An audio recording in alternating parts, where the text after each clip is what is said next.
વલસાડ જિલ્લામાં વરસાદે ખેતીના પાકને કરેલા નુકસાનને લઈ વલસાડ જિલ્લાના ખેડૂતો મોટી મુશ્કેલીમાં મુકાયા છે।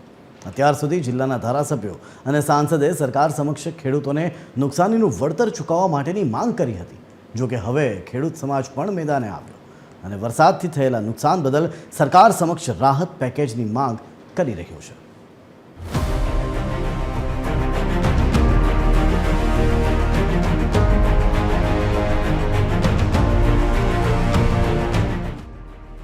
કમોસમી વરસાદે વલસાડ જિલ્લામાં પણ કહેર વર્તાવ્યો હતો અને સતત 4 દિવસ સુધી વરસેલા વરસાદને કારણે જિલ્લામાં ખેતીના ઊભા પાકને વ્યાપક નુકસાન થયું છે। આથી ખેડૂતોએ રાતા પાણીએ રોવાનો વારો આવ્યો છે। જિલ્લાનો મુખ્ય પાક ડાંગર તૈયાર થઈ અને ખેતરમાં ઊભો હતો તે વખતે જ પાક લેવાની તૈયારી હતી અને સતત 4 દિવસ સુધી વરસેલા કમોસમી વરસાદને કારણે ખેતરોમાં ડાંગરનો તૈયાર પાક પલળી ગયો હતો। આથી ખેડૂતોને મોટું નુકસાન થયું છે।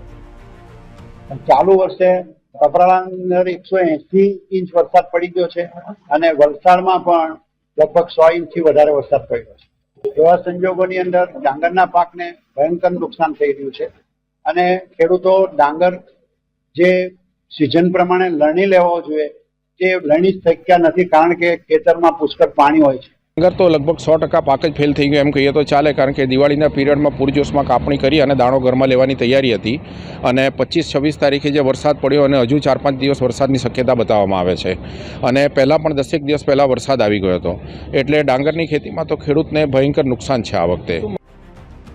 વલસાડ જિલ્લામાં અને સમગ્ર રાજ્યમાં છેલ્લા કેટલાક વર્ષોથી ઋતુચક્રમાં આવેલા ફેરફારને કારણે ખેતીના પાકોને થતા નુકસાન અંગે કૃષિ તજજ્ઞ પણ ચિંતા વ્યક્ત કરી રહ્યા છે। આને લઈને ડાંગર, શાકભાજી, ચીકુના પાકમાં પણ પુષ્કળ નુકસાન છે। બધા ચીકુ પડી ગયા છે અને આ જે પ્રમાણે વાતાવરણ છે એને લઈને ફંગસ અને રોગ જીવાતનું પ્રમાણ એટલું વધશે કે લગભગ 100% પાક નિષ્ફળ વલસાડ જિલ્લામાં ગયો છે। ડાંગરની સિઝનના અંતમાં જ થયેલા કમોસમી વરસાદથી વલસાડ જિલ્લાના ખેડૂતોએ રાતા પાણીએ રોવાનો વારો આવ્યો છે।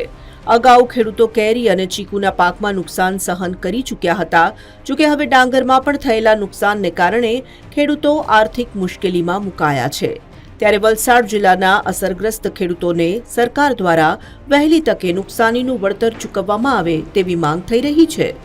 રિતેશ પટેલ, TV13 ગુજરાતી, વલસાડ।